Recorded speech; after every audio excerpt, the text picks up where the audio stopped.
Live from New Delhi, you're watching DD India, India's voice to the world. I'm Anil Thomas. Coming up in the next hour.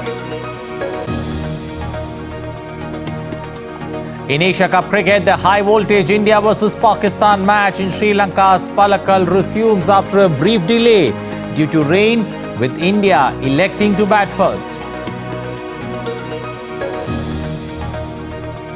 India launches Aditya L1, the first space-based observatory mission to study the sun from Sriharikota successfully.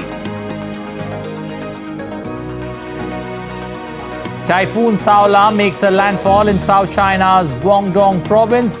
Hundreds of flights cancelled, thousands of people evacuated.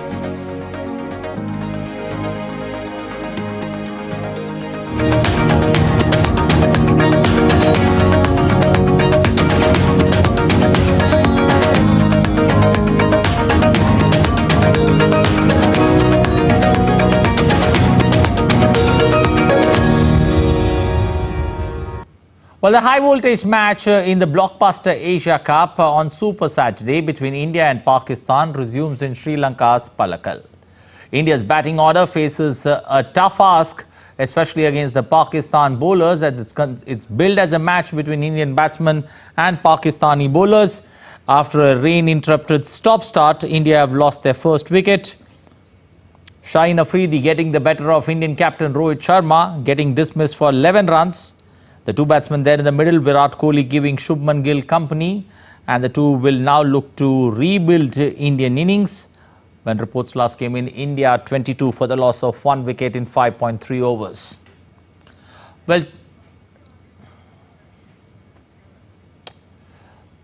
Well, to get a perspective on how this particular match could play out, what could it mean for the fortunes of the two teams there in the middle? Joining us this evening is Ajay Mehra, former cricketer and an expert, somebody who's following the game pretty closely, the Indian fortunes pretty closely in the build-up to the World Cup. Also down from Colombo, joining us this evening is our correspondent, Dr. Ahmed Farooqi. Welcome to both gentlemen in the studios. Let me first come to you, Ajay.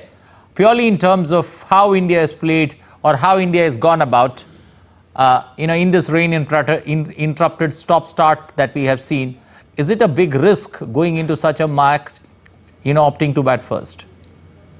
Yeah, I think, Anil, that's a very good question because, I also thought that's a dilemma as far as the Indian side is concerned because, when there is that DRS, that, sometimes the DLS comes into play as well. So you want to, chase. But I think just seeing the Pakistan bowling, that's one thing that India want to get runs on the board because there has been a lot of rain here as well. And at times, when the surface is under covers, there's a bit of moisture as well. So it's not easy. And you see the likes of Pakistan, the quality bowling they have, Shaheen Afridi, Naseem Shah, Haris Rauf. So I think, that is a dilemma. But I think just the fact that, once you are opted to chase and you lose a couple of wickets up front and just see the quality of bowling that Pakistan have, I think that's the reason that India have chosen to bat first because getting runs on the board is always important as well. So I think, I think that could be one of the reasons. Otherwise, I don't see any reason that why India have chosen to bat first after winning the toss here. Okay, let me also get Ahmed in. Ahmed, how does one take a look at the wicket at Palakkal? Is it, a bit difficult, especially when the covers are off, you come out to bat? Because the Indian team is having a much cautious approach than what you would expect, especially in this high-voltage outing against Pakistan.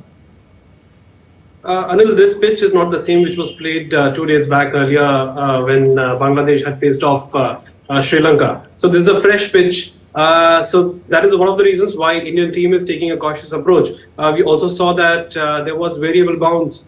Certain deliveries stayed low. And Naseem Shah was getting tremendous swing at certain locations when he was hitting the deck hard. So there is a possibility that given the variable bounce as well as the kind of swing that was present, so India was probably trying to remain a little cautious in the beginning. First 10 overs, 15 overs would be very crucial. Once you get the going, then you can easily build up your innings. So that was what the Indian side was looking at in the beginning. However, considering that the outfield would have been wet because of the light drizzle, the swing may be reduced now. The spin also will not be much. So it's just hoping that the wet outfield may give some advantage. So just hoping that things may improve after the live drizzle. Okay, Ajay, your thoughts on the playing 11 that's gone about, that India have gone about picking. Any surprises, or did you expect, Rohit to do all the chopping and changing or experimenting, as Rohit puts it, in the first half of the tournament? Yeah, I just thought, Anil, that probably, I was a bit surprised with Mohammad Shami not playing because Shardul Thakur, he's been drafted. I think just the fact that you want to just lengthen your batting, that's the only reason I see. Otherwise, I just feel, it would have been better that someone like Mohammad Shami, because I've seen him a lot. He's a strike bowler. And just the way, he can lend support to someone like Bumrah or even Mohammad Siraj. So that's the only surprise for me. Otherwise, I feel, the combination they've gone with, I think not too many changes. And I think it's a good team that India have got. Just the fact that I thought that probably Mohammad Shami could have been the playing 11. Okay. Ahmed, when one takes a look at this particular wicket, it's a good hunting ground for Pakistan. They have played, across one day as well as T20. They have played close to 4 matches on this ground. On 3 occasions, they have come up trumps. Do you see Pakistan enjoying this particular ground in particular?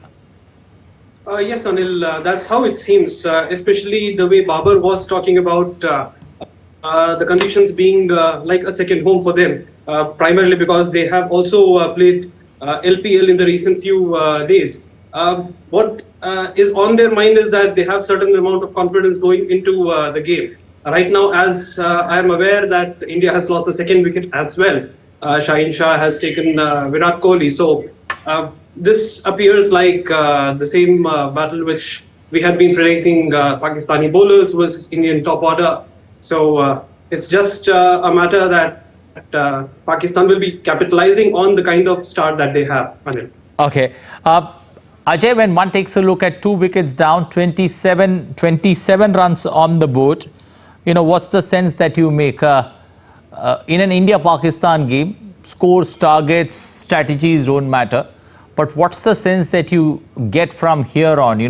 What should be your, what should be your intent in doing the rebuilding job? How do you go about? What looks like a good target on this particular track?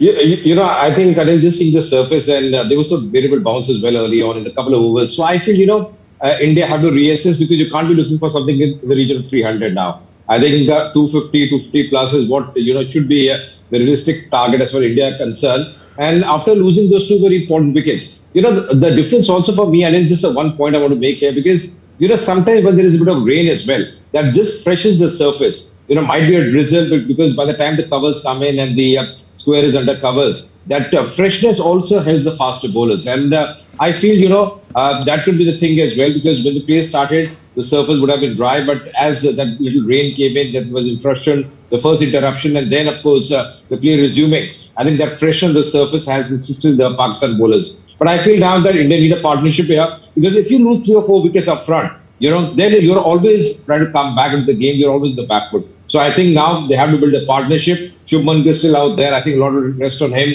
This last 1.5 years, the international cricket has been outstanding. And I think India are hoping on him now. Okay. Ahmed, when one takes a look at now Shreyas coming into, accompany Shubman there in the middle, is this the pair that we are looking at purely in terms of, establishing the innings?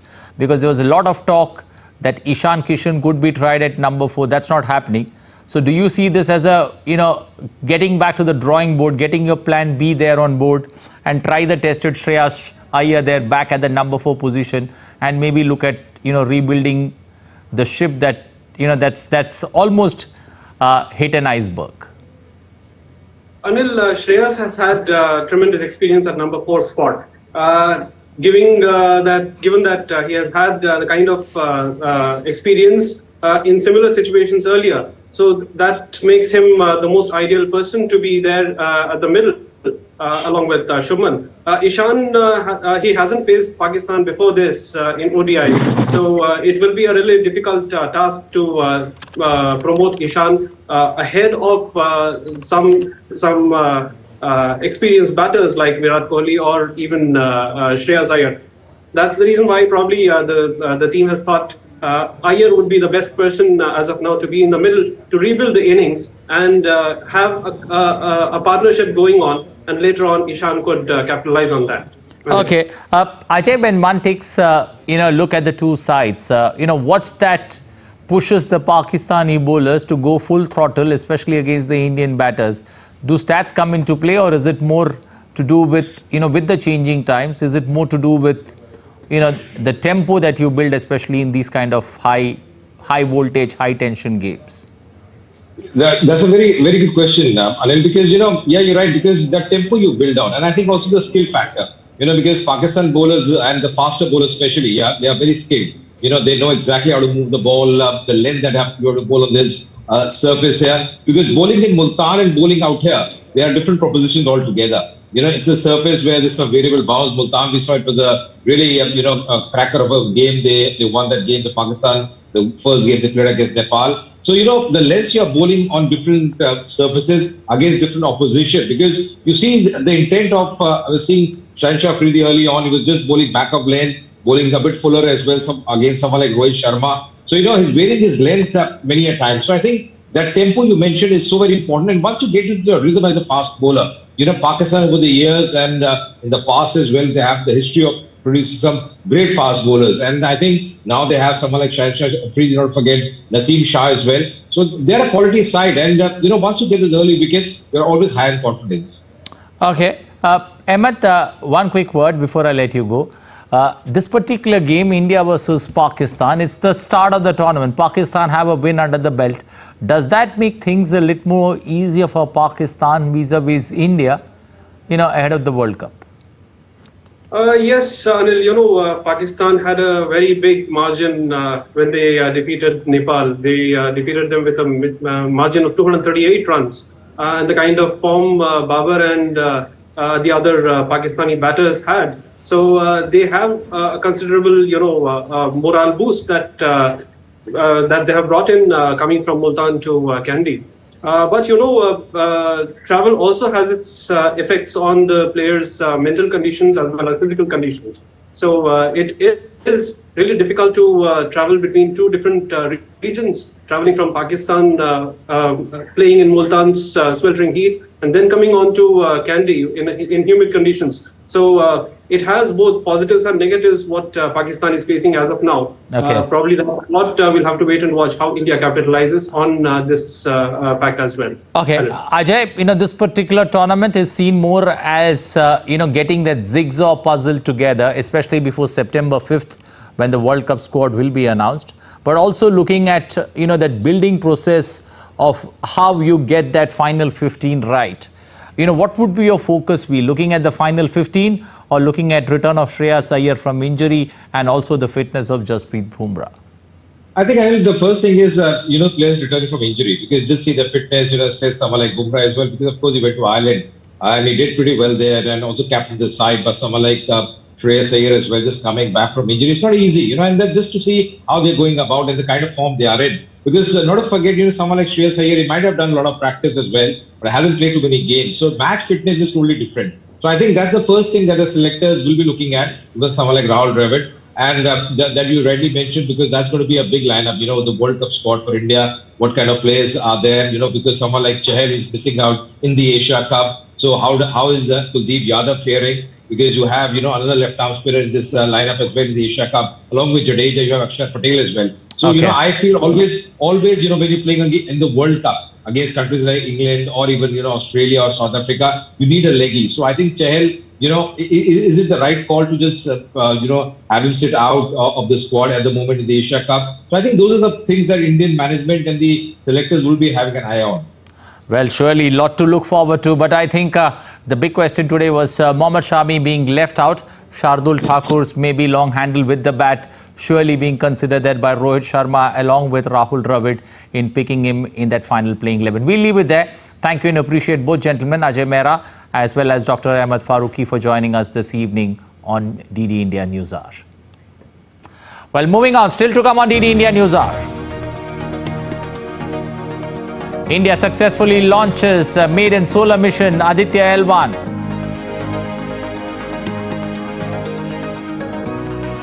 A mega build-up to the G20 in Delhi. We look at some of what the summit will cover.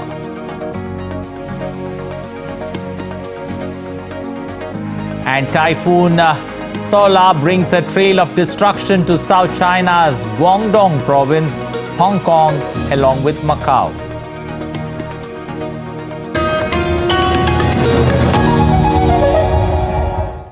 Do you think India is doing a good job at navigating the challenges in a polarized world? India has done an extraordinary job under difficult circumstances. Globalized rediversification of global value chains instead of being dependent on, say, one particular country. We have to find ways to shield especially the less developed countries. Considering Chandrayaan 3's success in a shoestring budget, can we expect more tie-ups in space technology? All of us around the world are very happy that you guys have brought the moon closer to us. I am Federico Salas. I am the Mexican ambassador in India, and you can watch me in conversation with Munmu Paracharya in Didi India.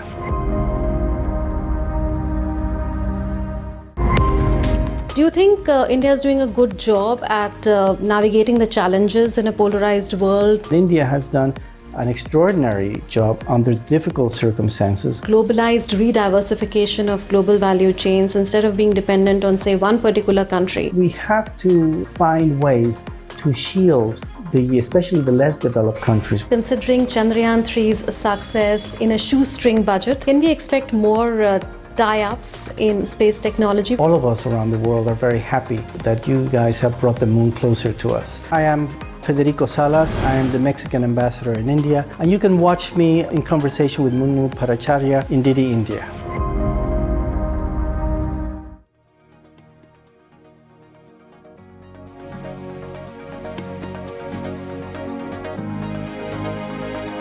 You're watching DD India News Hour. I'm Anil Thomas. Indian Prime Minister Narendra Modi will be attending the 20th ASEAN-India Summit and the 18th East Asia Summit in Indonesia. The two summits will be hosted in Jakarta by Indonesia, the current chair of ASEAN. The ASEAN-India Summit will be the first summit since the elevation of India-ASEAN relations to a comprehensive strategic partnership last year. It will review the progress of India-ASEAN relations and chart the future directions of cooperation. The East Asia Summit will provide an opportunity for leaders of ASEAN countries and its 8 dialogue partners, including India, to exchange views on issues of regional and global significance. The Prime Minister's 2-day visit to Indonesia starts from the 6th of September. Well, let's now talk about the mega build-up to the G20 summit in Delhi.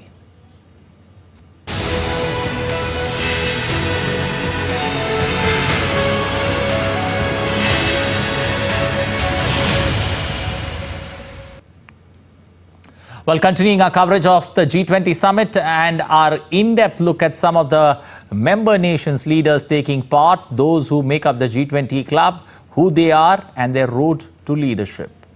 Recep Tayyip Erdogan is the president of the Republic of Turkey. He was born in Istanbul in 1954 and graduated from the Marmara University. He entered politics at a young age and quickly moved up the ranks, becoming the provincial head of the Welfare Party in the early 30s.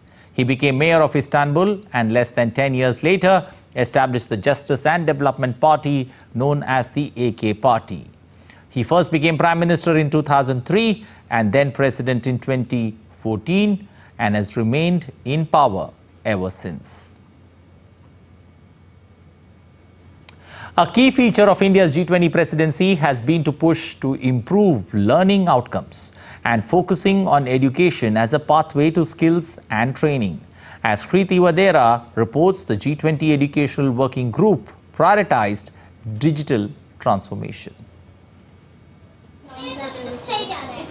They are India's digital pioneers, and like their country, they are dreaming big. It might look like a classroom, but it's inside a bus, a gift from Israel. Digital devices, computers and phones aren't a surprise to India's children, but millions are now ready to take even bigger steps in their education. Their enthusiasm to explore technology is clear. For them and India, it's a revolution. My name is Kim Kim and I study in class 1. I like to study maths and computers. I am Sushant. I am from class 2. I really enjoy here. Teaching learning process has become easier with the help of technology. With the help of the technology, the teaching learning process has become so easier that the children, those who had a phobia for mathematics, they had taken so much interest. But this digital revolution in learning was shaped by one of world's deadliest crises, COVID-19, forced children to stay at home and hindered their education. Lessons learnt in the pandemic have transformed education digitally. Online courses, online exams, digital textbooks, animations have become the new normal.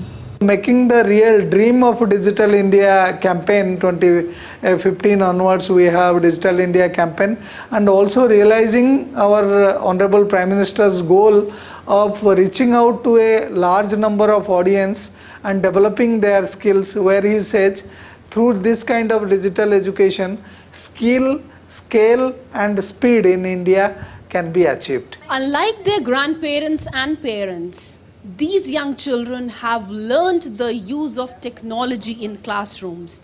Books and blackboards are replaced by digital devices, and indeed the use of technology is giving them wings to fly high in educational world. A new generation is using new tools to empower themselves and India. Kriti Vadhera for DD India. Well, India's space agency ISRO has launched a maiden solar mission, Aditya L1, from the Satish Dhawan Space Center in Sriharikota in Andhra Pradesh. Aditya L1 is carrying 7 different payloads which have equipment to study the sun. The observatory reached the intended low Earth orbit level following separation from rocket PSLV C57 1 hour and 3 minutes after ignition. In 125 days, it is expected to reach the designated halo orbit level at the Lagrange point 1, which is about 1.5 million kilometers from the Earth. हमारे साथ बने रहिए.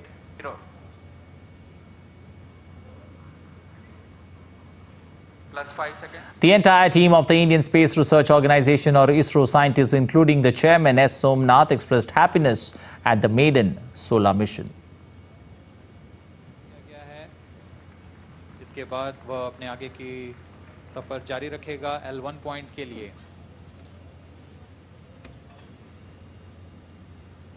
Congratulations. The Aditya L1 spacecraft has been injected in an elliptical orbit of 235 by 19,500 kilometers, which is intended very precisely by the PSLV, very unique mission mode here, with the upper stage of the PSLV taking 2 burn sequence for injecting the primary satellite for the first time. So I want to congratulate PSLV for such a very different mission approach today to do this mission of Aditya L1 to put it in the right orbit.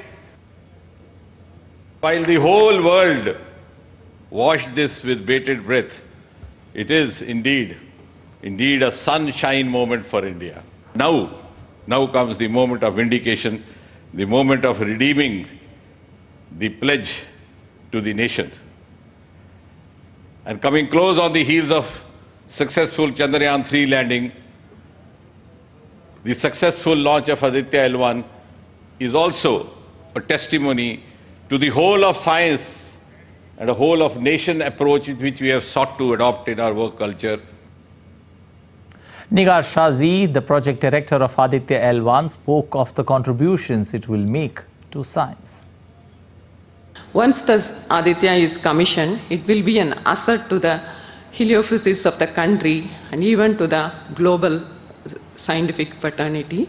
And I take this opportunity to thank Chairman ISRO, Director URSC, former Director URSC, and all the center directors for their support and guidance for making this mission possible. Well, after the successful launch of India's solar mission, Aisha Khanam, DD India's correspondent, spoke to Dr. Jagdev Singh, who is the principal investigator of the Indian Institute of Astrophysics in Bangalore and one of the pioneers of Aditya mission payload VELC. He said the launch is a dream come true for the scientists who have worked on these missions to study the sun, and that the space economy will get a boost not just the scientists but the industry as a whole.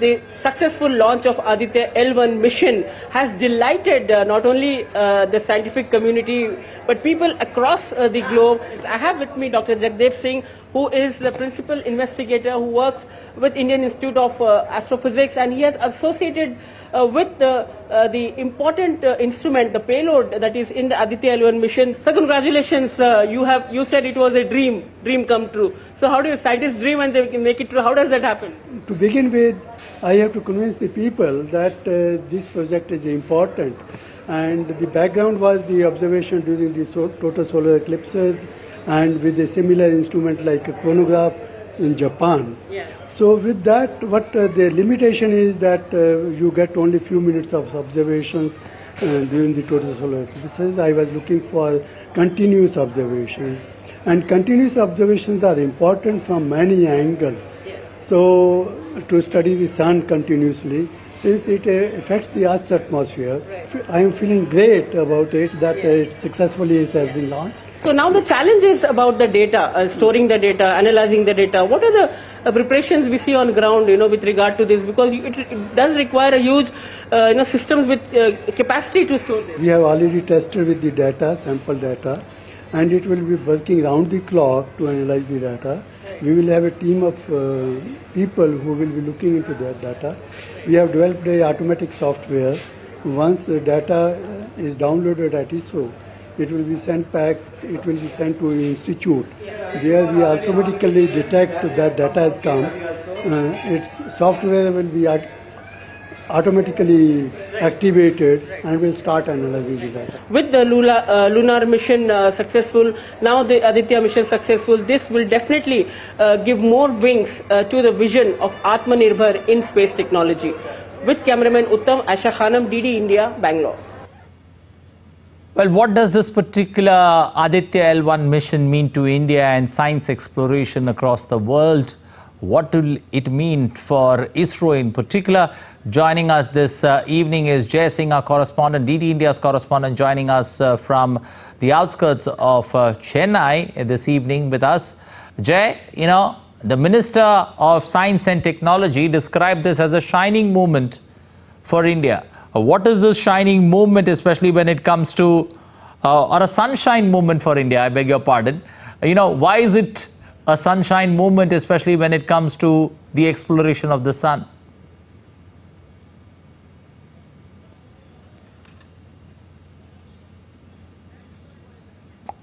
Well, I think we've lost touch with our correspondent there, DD India's correspondent Jay Singh, not there with us. So 125 days later, maybe we could see Surya Namaskar there when India achieves that target. Moving on, Typhoon Saola, the 9th typhoon of the year, has made a landfall in the city of Zhuhai in southern China's Guangdong with a maximum speed of 42 to 46 meters per second near its eye. It is now weakening as it moves southwest along the coastline of Guangdong. Saola was downgraded from a super to a severe typhoon. As it approached, it will continue to bring gale force winds and heavy rain to parts of China into Sunday.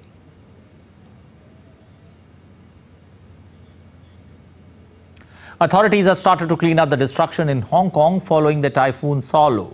They are removing fallen trees and debris from the streets. The city shut down on Friday with businesses and schools shut and flights cancelled as the typhoon moved in.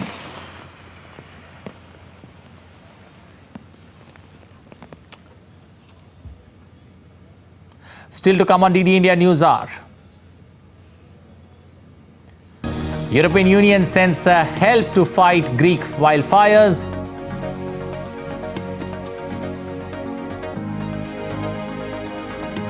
Kazakhstan to hold a referendum to decide whether to build its first nuclear power plant.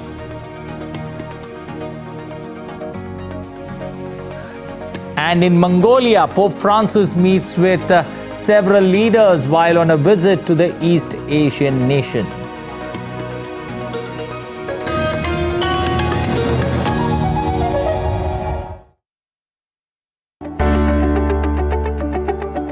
This is the third such gathering where opposition parties under one umbrella have gathered to challenge Narendra Modi after nearly 10 years of unchallenged rule. The unity or semblance of unity itself is an achievement, that there is been, from 26 to 28 parties and not 26 to 24 and 22 or 20 parties. So there is addition, no subtraction. For Mamata Banerjee and Nitish Kumar or any other leader, Arvind Kejriwal, they can only hope that Congress gets enough for a formation of a non-BJP government, but not so much that their own ambitions are dashed. Movement of leaders in a bloc does not mean movement of voters.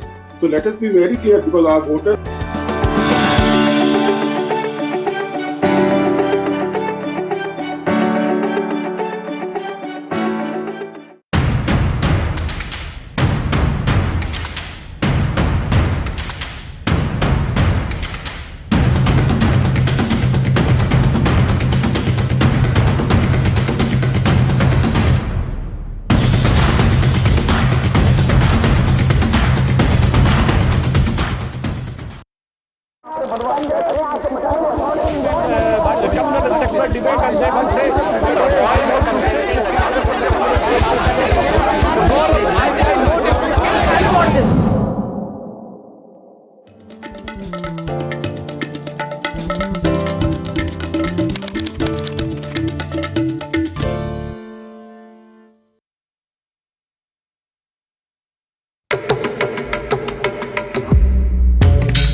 You're watching DD India News Hour. I'm Anil Thomas. A quick recap of the headlines. In Asia Cup cricket, the high voltage India-Pakistan match underway with India losing 3 wickets in quick succession. India launches first space-based observatory mission Aditya L1 to study the sun from Sriharikota this morning. Typhoon Saola brings a trail of destruction to South China's Guangdong province, Hong Kong and Macau. Let's take a look at some other stories making news. Jet Airways founder Naresh Goyal has appeared before a Mumbai court in a major money laundering case. Goyal was arrested by India's law enforcement agency, the Enforcement Directorate, on Friday for allegedly defrauding a bank of $65 million. India's President Draupadi Murmu will confer the National Teachers Award 2023 to 75 selected awardees on Tuesday. India celebrates 5th of September as National Teachers' Day to commemorate the birth anniversary of former President of India, Sarvapalli Radhakrishnan. India's Commerce and Industry Minister Piyush Goyal has expressed confidence that the country's textile industry can achieve a target of $100 billion in exports by the year 2030. The minister says Indian textile companies can offer competitive products in terms of quality and cost, and India will organize a major textile exhibition in New Delhi in February next year.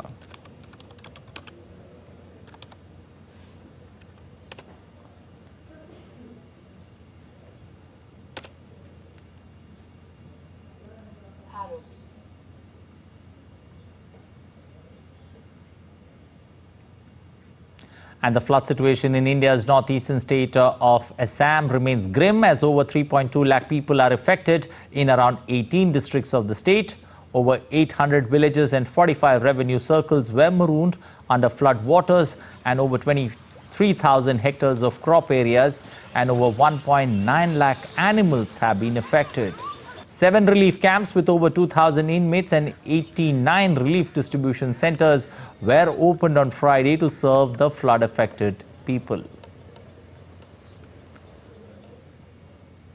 Many towns in Pakistan occupied Jammu and Kashmir are witnessing historic protests against the government.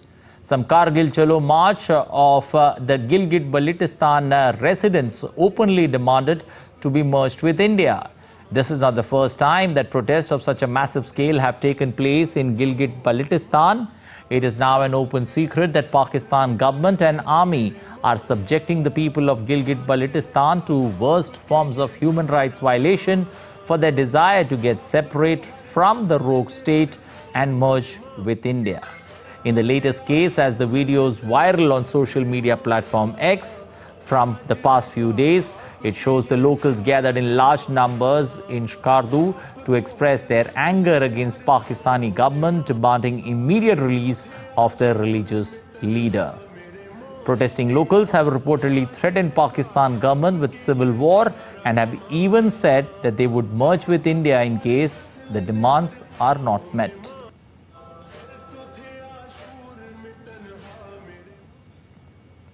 Leaders of a coup that this week overthrew Gabon's President Ali Bongo said that they wanted to avoid rushing into polls that repeat past mistakes. Pressure is mounting on the junta to hand back power to a civilian government. Military officials led by General Prasar Bharati has seized power on Wednesday, minutes after an announcement that Bongo had secured a third term in an election. The officers placed Bongo under house arrest and installed Ngume as the head of the state, ending the Bongo family's 56-year hold on power.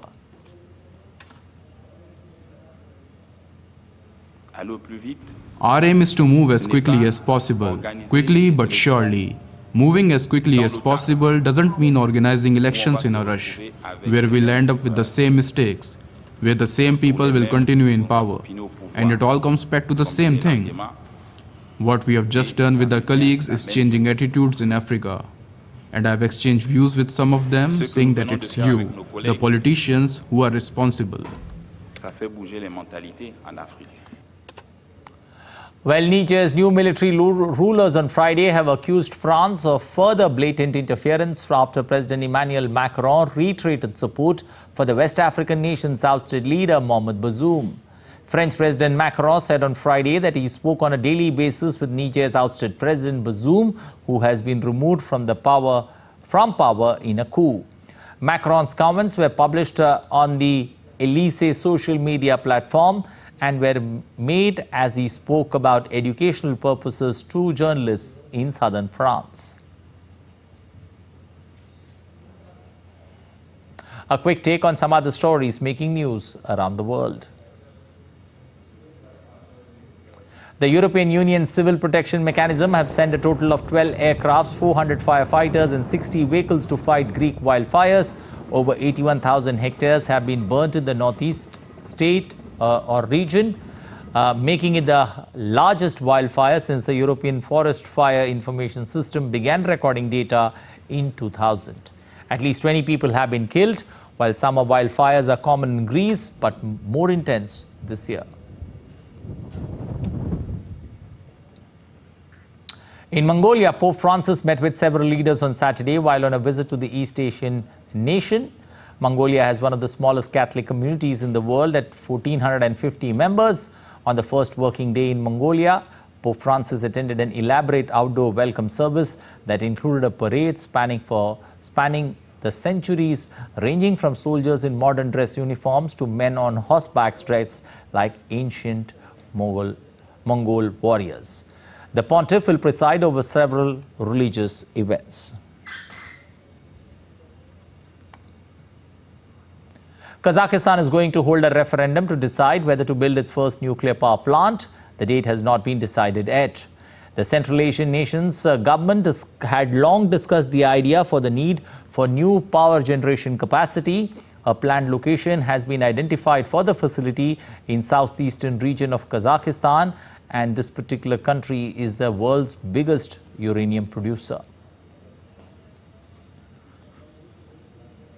In Ecuador, dozens of police and prison officers were being held hostage and they were released and taken into safety.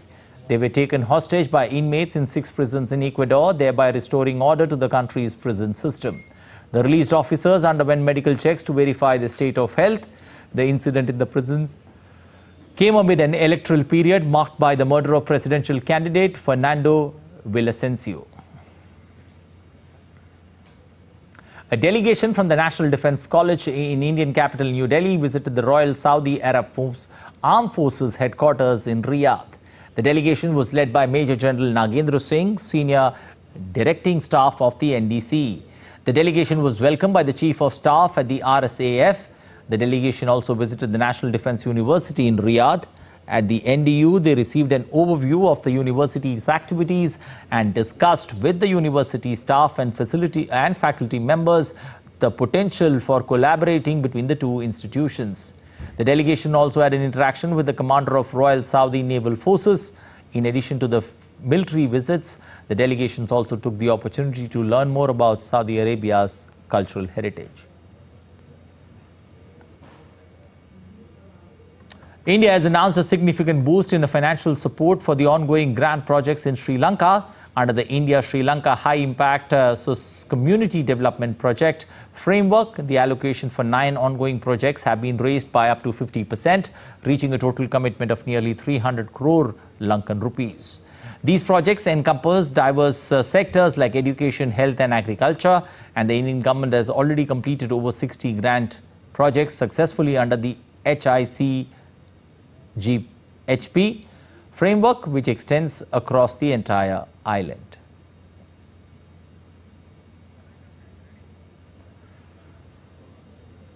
Still to come on DD India News Hour.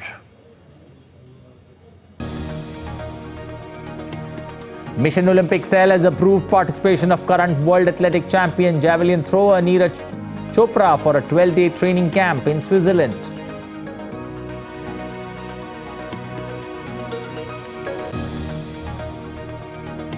In US Open, world number 1 Iga Swiatek has reached the round of 16.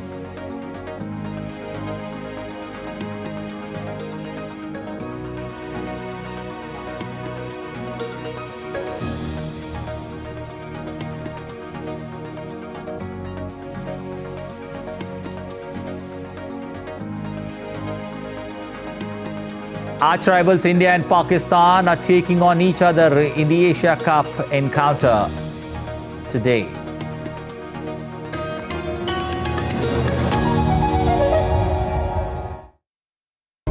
Do you think India is doing a good job at navigating the challenges in a polarized world? India has done an extraordinary job under difficult circumstances. Globalized rediversification of global value chains instead of being dependent on, say, one particular country. We have to find ways to shield especially the less developed countries. Considering Chandrayaan 3's success in a shoestring budget, can we expect more tie-ups in space technology? All of us around the world are very happy that you guys have brought the moon closer to us. I am Federico Salas. I am the Mexican ambassador in India, and you can watch me in conversation with Munmu Paracharya in DD India.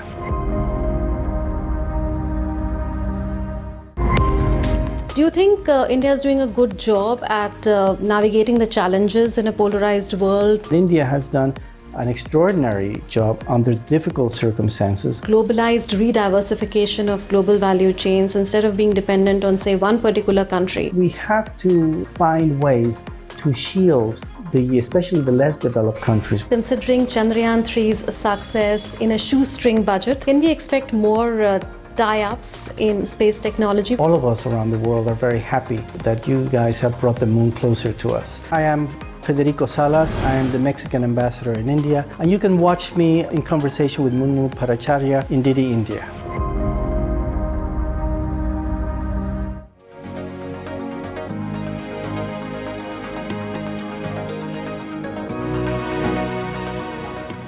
You're watching DD India News Hour. I'm Anil Thomas. Time now to get you updates from the world of sports. The Mission Olympic Cell has approved participation of current world athletic champion javelin thrower Neeraj Chopra for a 12-day training camp in Switzerland, ahead of his participation for the Diamond League 2023 final scheduled in USA this September.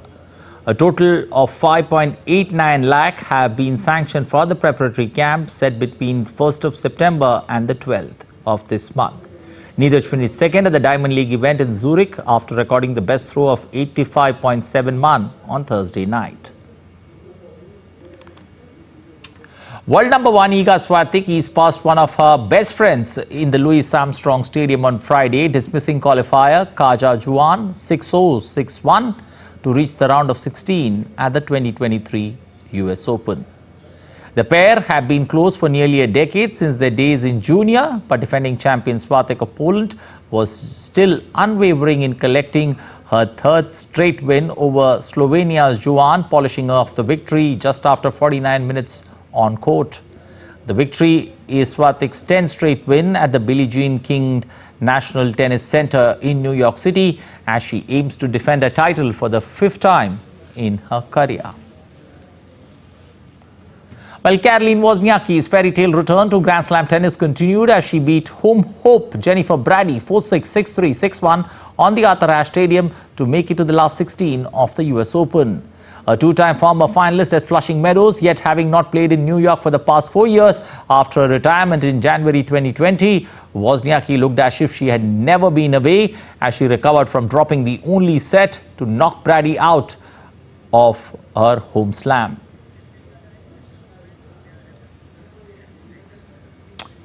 Well, arch rivals India and Pakistan are taking on each other in that Asia Cup encounter today. The match is currently taking place in Palakkal International Stadium in Kandy. Indian captain Rohit Sharma won the toss and elected to bat first.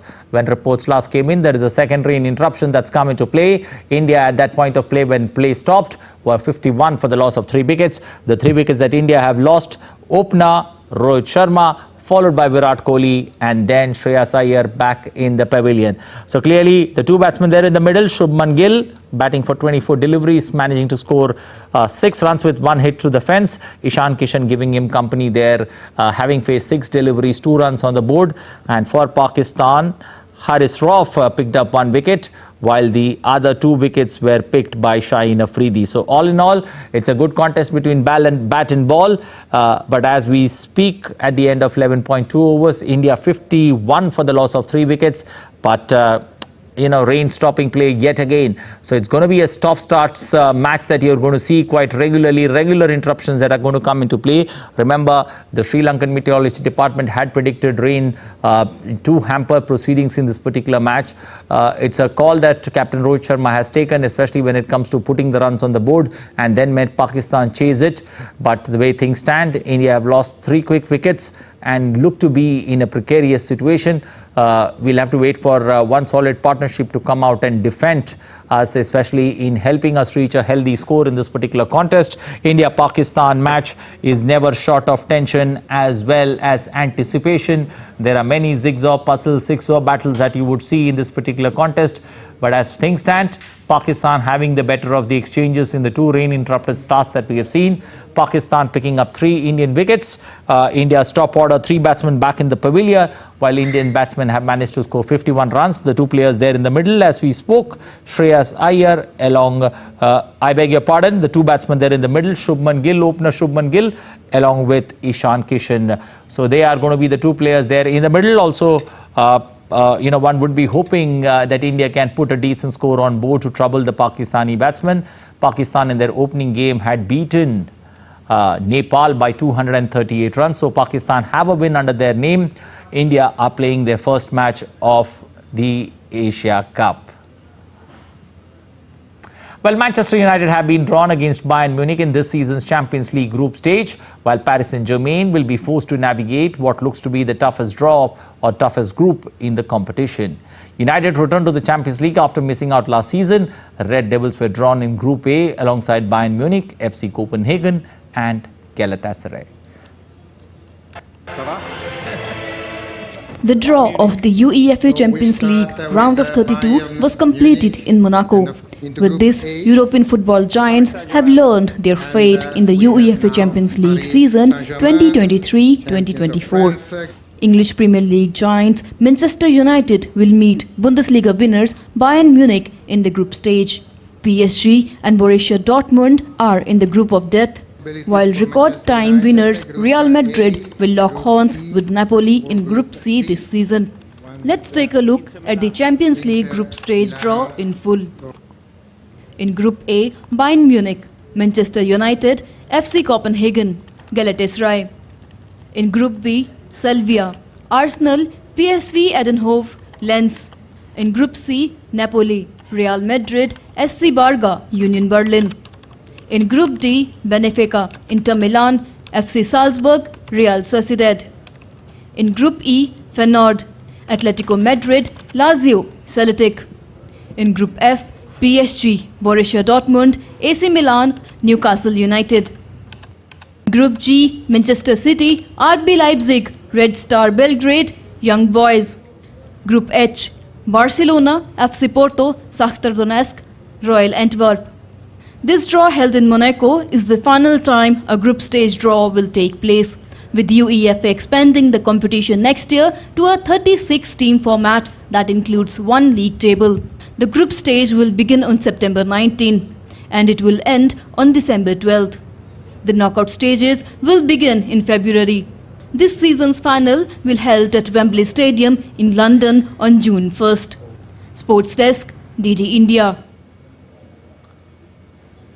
Well, let us know what's your favorite India-Pakistan moment, as we've seen another rain pause in this particular contest between India and Pakistan in the Asia Cup, a game which is etched in your memory forever.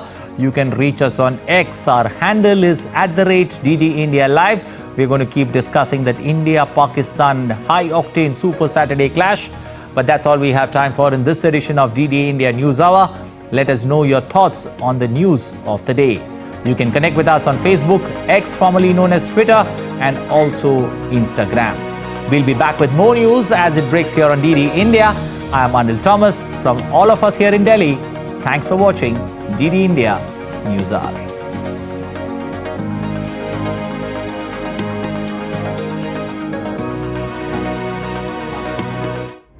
Do you think India is doing a good job at